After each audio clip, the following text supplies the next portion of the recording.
നമസ്കാരം, കൊട്ടാരക്കര മീഡിയയിലേക്ക് സ്വാഗതം. കഴിഞ്ഞ തവണ 2019 1.5 ലക്ഷത്തോളം വോട്ടുകളുടെ ഭൂരിപക്ഷത്തിൽ UDF സ്ഥാനാർത്ഥിയും RSP നേതാവുമായ NK പ്രേമചന്ദ്രൻ വിജയിച്ച മണ്ഡലമാണ് കൊല്ലം.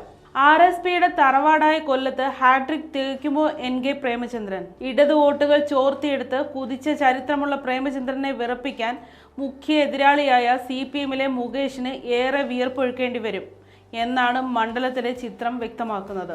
ഇടത് സോഷ്യലിസ്റ്റ് പാർട്ടികൾക്ക് ഏറെ സാന്നിധ്യമുള്ള ലോക്സഭാ മണ്ഡലമാണ് കൊല്ലം. 1957 മുതലുള്ള കൊല്ലത്തിന്റെ ചിത്രം ഇത് വ്യക്തമാക്കുന്നു. മണ്ഡലത്തിൽ ഏറ്റവും കൂടുതൽ തെരഞ്ഞെടുപ്പുകൾ വിജയിച്ചത് RSP ആണ്.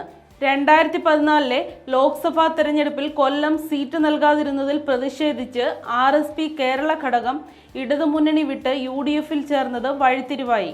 RSPയുടെ മുന്നണി മാറ്റത്തിന് പിന്നാലെ 2014 2019 UDF സ്ഥാനാർത്ഥിയായി 2 വട്ടം വിജയിച്ച് ലോക്സഭയിലെത്തിയ NK പ്രേമചന്ദ്രനാണ് ഇത്തവണയും കൊല്ലത്തെ UDFനായി കളത്തിലിറക്കിയിരിക്കുന്നത്. 2014 37,649 വോട്ടുകളുടെ ഭൂരിപക്ഷത്തിൽ വിജയിച്ച NK പ്രേമചന്ദ്രൻ 2019 ഭൂരിപക്ഷം 1,48,869 ഉയർത്തിയിരുന്നു. 2014 CPM പോളിറ്റ് ബ്യൂറോ അംഗം MA ബേബിയും 2019 മുൻ രാജ്യസഭാ അംഗം KN ബാലഗോപാലുമായിരുന്നു NK പ്രേമചന്ദ്രന്റെ പ്രധാന എതിരാളികൾ.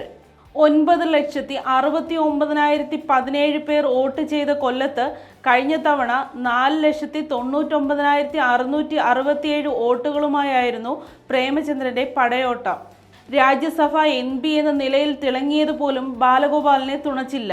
2019 51.61% വോട്ടുകൾ നേടാനായതിൻ്റെ ആത്മവിശ്വാസമുണ്ടാകും ഹാട്രിക് ജയം നേടി ഇറങ്ങുമ്പോൾ പ്രേമചന്ദ്രന്.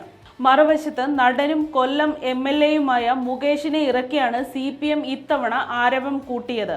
BJP ആവട്ടെ നീണ്ട സസ്പെൻസിനൊടുവിൽ നടൻ G കൃഷ്ണകുമാറിനെയാണ് കളത്തിലിറക്കിയിരിക്കുന്നത്. 2019 KN ബാലഗോപാൽ 36.24% വോട്ടുകളിൽ ഒതുങ്ങിയതാണ് മുകേഷിന് മുന്നിലുള്ള വെല്ലുവിളി. അതേസമയം കഴിഞ്ഞ വട്ടം കഷ്ടിച്ച് 10% തൊട്ട വോട്ട് ഷെയർ ചെയ്ത് ഉയർത്തുകയാണ് G കൃഷ്ണകുമാറിന് മുന്നിലുള്ള കടമ്പ. കൊല്ലം, കുണ്ടറ, ചാത്തന്നൂർ, ചടയമംഗലം, പുനലൂർ, ഇരവിപുരം, ചവറ എന്നീ നിയമസഭാ നിയോജക മണ്ഡലങ്ങൾ ഉൾപ്പെടുന്നതാണ് കൊല്ലം ലോക്സഭാ മണ്ഡലം. ശക്തമായ പ്രചാരണമാണ് കൊല്ലത്ത് UDF LDF മുന്നണികൾ നടത്തുന്നത്. സോഷ്യൽ മീഡിയയിലും കൊല്ലത്ത് തെരഞ്ഞെടുപ്പ് ആവേശം മുറുകിക്കഴിഞ്ഞു.